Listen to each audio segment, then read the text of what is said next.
स्थापयामि।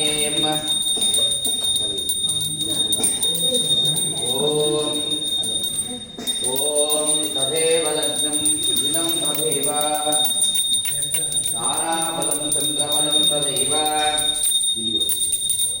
विद्याबलं दैवबलं तदेव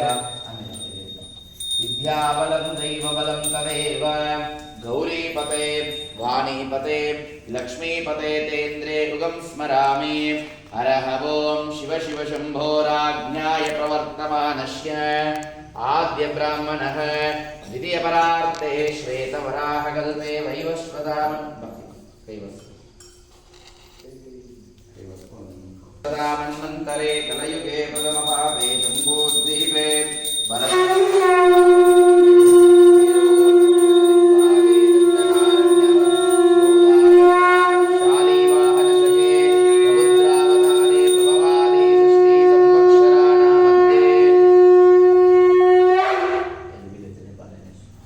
रुद्रावतारे प्रभवादि षष्टि संवत्सराणां मध्ये श्रीमतो क्रोधिनाम संवत्सरे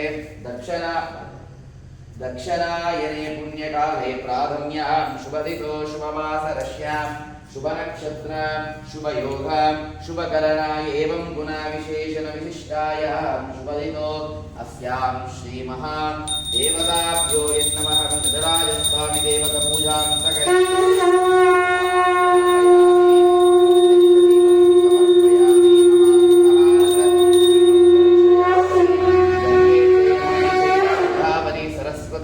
नर्मदा सिंधु कावेरी जलयस्मिन् सन्निधिं कुरु। प्राणाय स्वाहा अपानाय स्वाहा व्यानाय स्वाहा उदानाय स्वाहा। ओम भूः ओम भुवः ओम स्वः भूर्भुवः स्वः। गंगा परमेश्वरी देवताभ्यो नमः। इंद्राय अग्नि यमा नैऋति वरुणा वायुभ्यः कुबेराय ईशान्यादि भूमध्यस्यां गगनमण्डपदेवताभ्यो नमः। ओम अंगुष्ठाभ्याय नमः। सिंहदर्शनीभ्याय नमः। मध्यमाभ्याय नमः। अनाम्बिकाभ्याय कं कनिष्ठकाभ्याय करदलकरउष्टाभ्यो गाम्बदयाय ग्रींसरसेयकम् शिकाय वस्त्रकं कवचाय होगत्नेत्रत्रयाय औषधम्।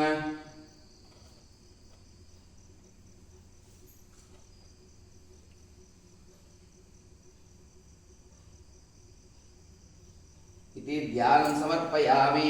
आचम्य प्राणानायम्य ऋग्वेदाय स्वाहा यजुर्वेदाय स्वाहा सामवेदाय स्वाहा अदर्वणवेदाय नमः।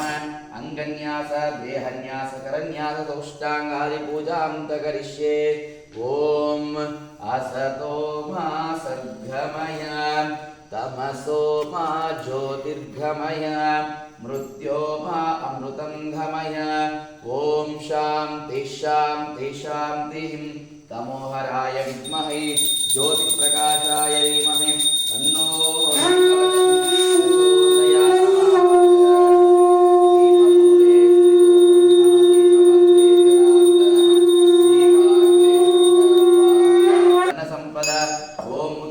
ब्रह्मणस्पति देवायन्तस्वेमहे उपप्रयस्सन्तु मरुतस्वदानवः। इन्द्रप्राशुर्भवा देवताभ्यो यन्नमः। ॐ शुक्लाम्बरधरं विष्णुं शशिवर्णं चतुर्भुजं प्रसन्नवदनं ध्याये सर्वविघ्नोपशान्तये। अगजानन पद्मार्कं गजाननमहर्निशम् अनेकदन्तं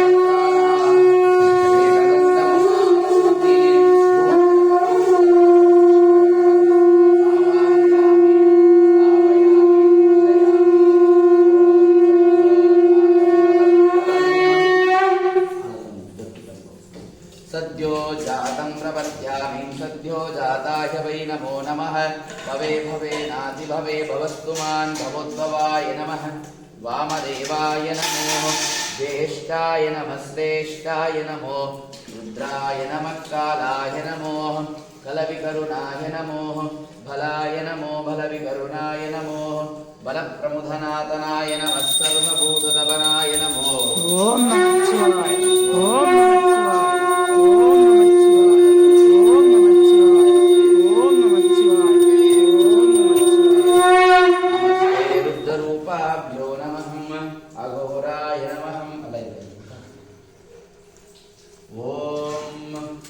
आप्यायस्व समेतुते विश्वतस्तोमरुष्णयम्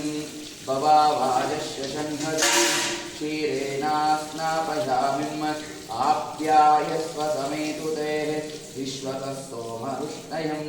भवावाजस्य शङ्खदिम् क्षीरेणास्नापयामिम् ॐ आप्यायस्व समेतुते विश्वतस्तोमरुष्णयम् भवावाजस्य शङ्खदिम् क्षीरेणास्नापयामिम् आप्यायस्व समेतुते विश्वतस्तोमरुष्णयम् भवावाजस्य शङ्खदिम् क्षीरेणास्नापयामिम् आपोलिष्कामयो भवस्तानवोर्जे ददातनः महैरणाय चक्षसे यो वशिवतमारुतस्य साजयते अनः उषतीरिव मातरहम् तस्मारण्यमापो यक्षक्षयाय जन्मत आपो जनयता जनहम् गोक्षीराभिषेकेण स्नानं समर्थयामिम् ॐ नमो भगवते रुद्राय ॐ नमस्ते रुद्रमन्यवौतो दैशवे नमः नमस्ते हस्तुधन्वने बाहुभ्यां मुदते नमः या तैः शिवतमा शिवं बभूवते धनुहं शिवाकरभ्याय तवतया नो रुद्रमृदया या ते रुद्रशिवातनोरघोराः पापकाशिनीं तया नस्तन्वासन्तमया गिरिशं यामीशं गिरिशं दहस्तेः विवरशहस्तवे शिवां गिरित्रतां कुरुमाहिगंसेम् पुरुषं जगत् शिवेन वचसा त्वा गिरिसाश्च वदामसिं यथा नः सर्वमिज्जगदहं यक्ष्मगं सुमना हसतुम् अद्य वोचदधिभक्ताः प्रथमो धैर्यो ओम नमः शिवाय ओम नमः शिवाय ओम नमः शिवाय ओम नमः शिवाय ओम नमः शिवाय ये चेमाघं रुद्राहमितो दीक्षो हिता सहस्रशो वैशाखं येद ईमहेम् ॐ तदित्रावन्नो अकारुषं जिष्णोरस्वस्य वाजिनहं सुरभिनो मुखाकरत्रेणहम् ॐ तदित्रावन्नो हकारुषं जिष्णोरस्वस्य वाजिनहं सुरभिनो मुखाकरत्रेणहम् आयुगं शीतारुषात् दध्ना स्नानं समर्पयामि ददिक्रावन्नो हकारुषम् जिष्णोरस्वस्य वाजिनहं सुरभिनो मुखाकरत्रेणहम् आयुगं शीतारुषात् दध्ना स्नानं समर्पयामि परिमलपत्रपुष्पाणि समर्पयामि धूपमाध्यापयामि प्रत्यक्षदीपं समर्पयामि महादेव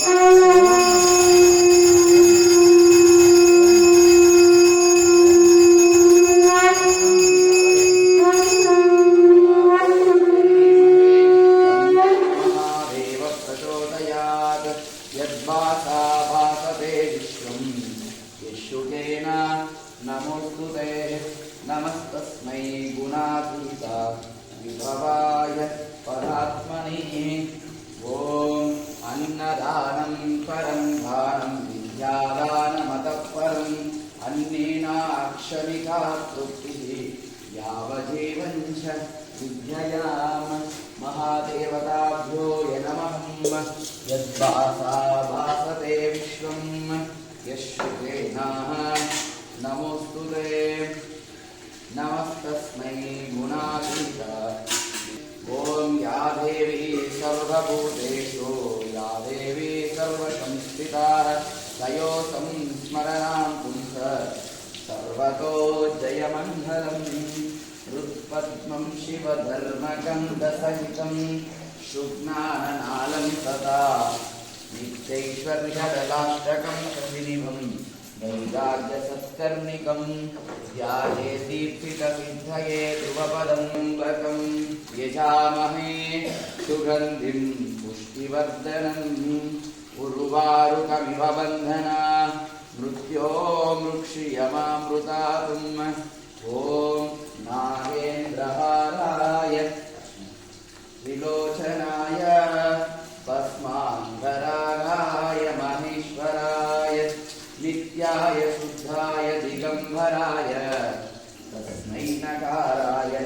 शिवाय मन्दाकिनी सलिलचन्दनचर्चिताय नन्दीश्वर प्रमथनाथ महेश्वराय नित्याय शुद्धाय दिगम्बराय तस्मै नकाराय नमः शिवाय आयिगिरि नन्दिनि नन्दितमेदिनि विश्वविनोदिनि नन्दनुते गिरिवरविन्द्यशिरोदिनि वासिनि विष्णुविलासिनि विष्णनुते भगवति केशिति कण्ठकुटुम्बिनि भूरिकुटुम्बिनि भूरिकृते जय जय हेमन्तासुरमर्दिनि रम्यतापर्दिनि शैलसुते ॐ गिरिवरविन्द्यशिरोदिनि वासिनि विष्णुविलासिनि विष्णनुते भगवति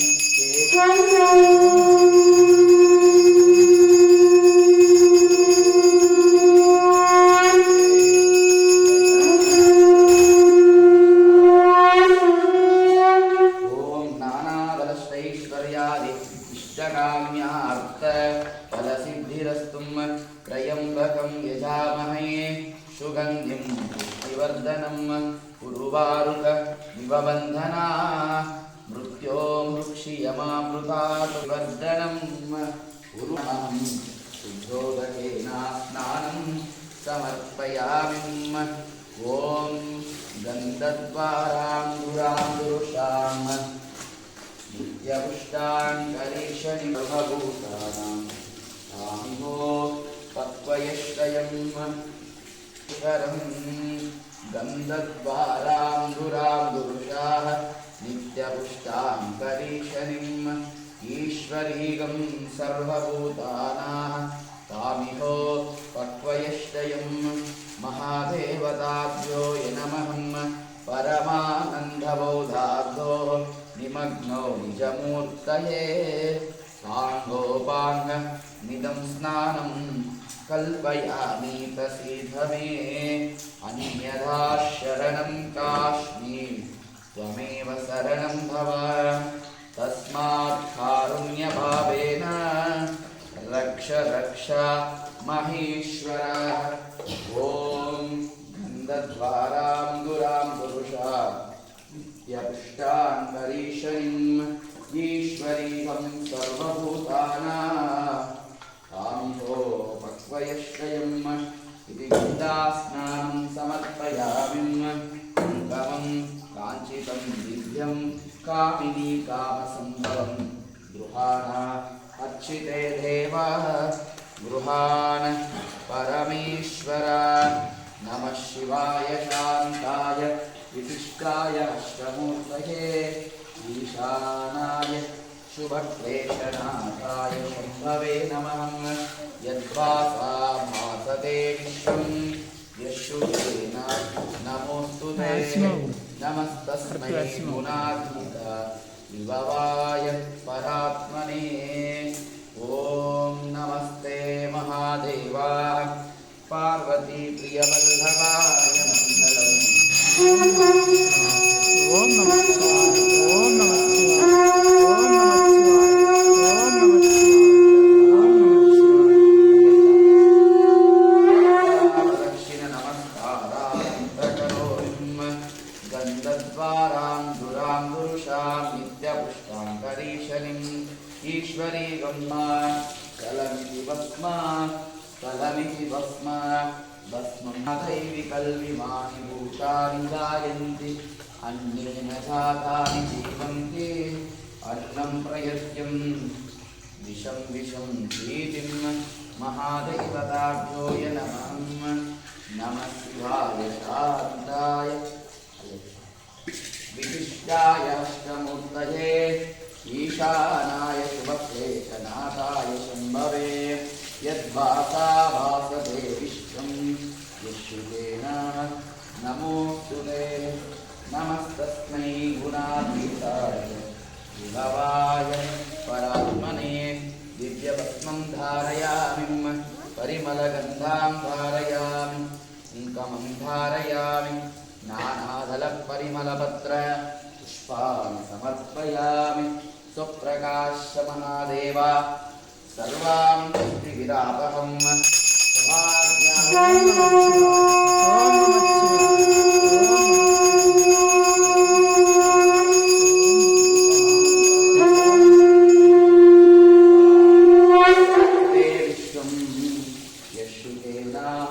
नमोस्तुते नमस्तस्मै गुणातीताय विभवाय परात्मने शुक्रमसिं ज्योतिरसिं तेजोरसिं यशुकेन नमोस्तुते नमस्तस्मै गुणातीताय विभवाय परात्मने महादेवताभ्यो नमः इति जनकपिष्ठाभिषेकेन स्नानं समर्पयामि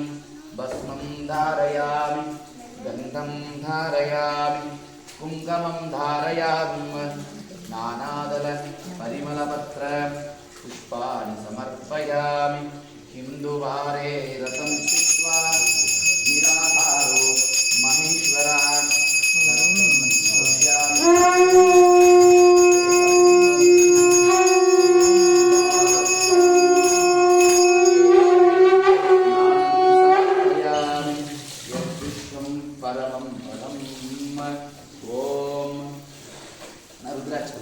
ओम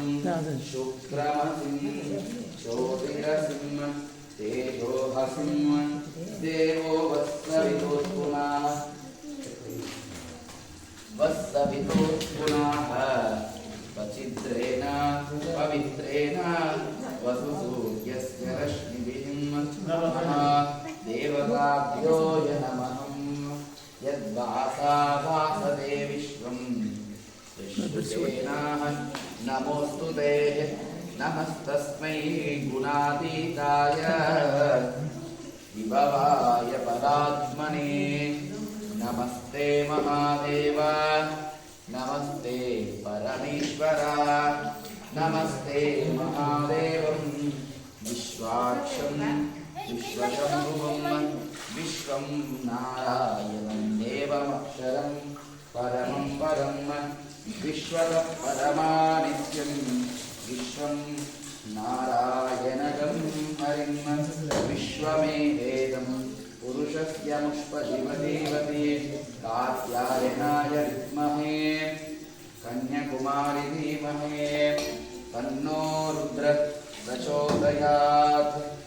ॐ ऋतगं सत्यं परब्रह्मं पुरुषं कृष्णपिङ्गलम् ऊर्ध्वकेशं विरूपाक्षं विश्वरूपाय ते नमः इति शुद्धोदकेन स्नानं समर्पयामि दिव्यभस्मं धारयामि परिमलगन्धां धारयामि अलङ्करणार्थेन अक्षतां धारयामि कुङ्कुमं धारयामि नानादल परिमलपत्रपुष्पाणि समर्पयामि वनस्पतिरशोभेतो गन्धाढ्यो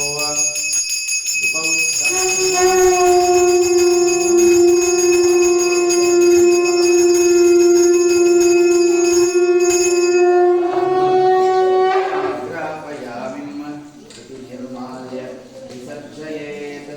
साङ्गो आङ्गमिदं स्नानं कल्पयामि प्रसीदमेम ॐ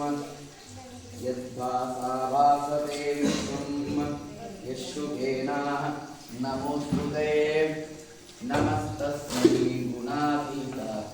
विभवाय परात्मने नमः ॐ इति महाशुद्धोदकेन स्नानं समर्पयामि यो वैतां ब्रह्मणो वेदा अमृतां पुरीं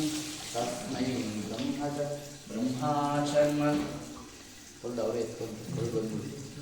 ॐ सहस्रशीर्षान् पुरुषं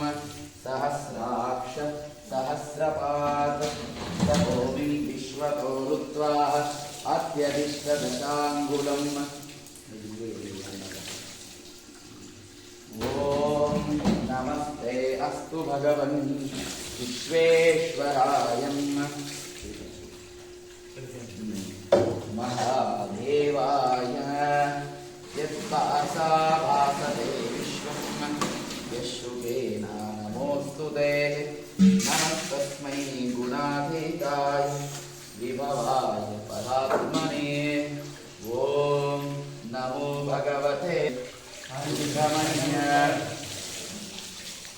बहुतो विषवे नमः नमस्ते अस्तु धन्वने वासतः अद्य वोचदति भक्ताः प्रथमो दैव्यो विशक्कः अहीगञ्च सर्वा जम्बयं सर्वाश्च यातु धान्यः असो यस्ताम्रो हरुण उत वप्रो शुमङ्गलः ये चेमाहं रुद्राहवितो दीक्षो पिता सहस्रशो वैशाखं ये दहीमहे असोभ्यो वसर्पतिं नीलग्रीवो विलोहितहम् उतैन्यं गोपाः दृशन्न दहर्यः उभाभ्यामुत ते नमो बाहुभ्यां तव धन्वनेः परिदे धन्वनो हेतिरस्मान् गुणक्तु विश्वतहम् अतो यैषुरिस्तु वारे अस्मन्निदेहितं शम्भवे नमः त्रिपुरान्तकाय त्रिकाग्निकालाय कालाग्निरुद्राय नीलकण्ठाय मृत्युञ्जयाय सर्वेश्वराय सदाशिवाय श्रीमन् महादेवाय नमः नमस्ते महादेवा नमस्ते प्रियवल्लभा पार्वती परमेश्वरा जगन्नाथं जगदीश्वरं सर्वेश्वरं सर्वगुणवन्दितं पार्वती परमेश्वराय मङ्गलं जयमङ्गलं स्वामी नित्यशुभमङ्गलं विद्य भस्मं धारयामि परिमलगन्धां धारयामि गन्धद्वारां दुरां दुरुषा नित्यपुष्टाङ्करीषणीम् ईश्वरीगं सर्वभूतानां काव्यो भक्वयष्टयं परिमलगन्धास्नानं समर्थयामिं यद्वासा वासते विश्वं यशुकेनाः नमोऽस्तु ते नमस्तस्मै गुणातीताय विभवाय परात्मने सौराष्ट्रे सोमनाथं च श्रीशैले महाकालेश्वरम् ओंकारमालेश्वरीं पारल्यां वैद्यनाथं च दाकिन्या भीमशङ्करं हेतुबन्धेतु नागेशं महादेवं नमोऽस्तु ते महादेवताभ्यो यन्नमहम् इति महा इष्टकाम्यार्थ फलसिद्धिरस्तु आत्मने नमः ॐ यद्वासामस्तस्मै गुणातीताय विभवा ॐ यद्वासा भासते विश्वं यशुकेनाः नमोऽस्तु ते नमस्तस्मै गुणातीताय विभवाय परात्मने नमः इष्टकाम्यार्थ फलसिद्धिरस्तु नानाबलश्चैश्वर्यादि हरः ॐ नमस्ते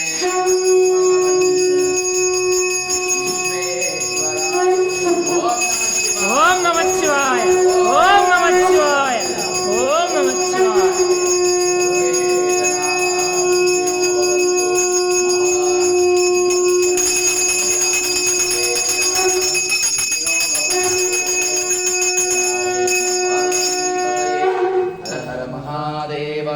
शंभो नमः पार्वतीपतये हर हर महादेव राजस्वामी प्रसाद सिद्धिरस्तु ओम मधुवाताय ओम नमः शिवाय ओम नमः शिवाय नमः शिवाय ओम नमः शिवाय ओम नमः शिवाय ओम नमः शिवाय ओम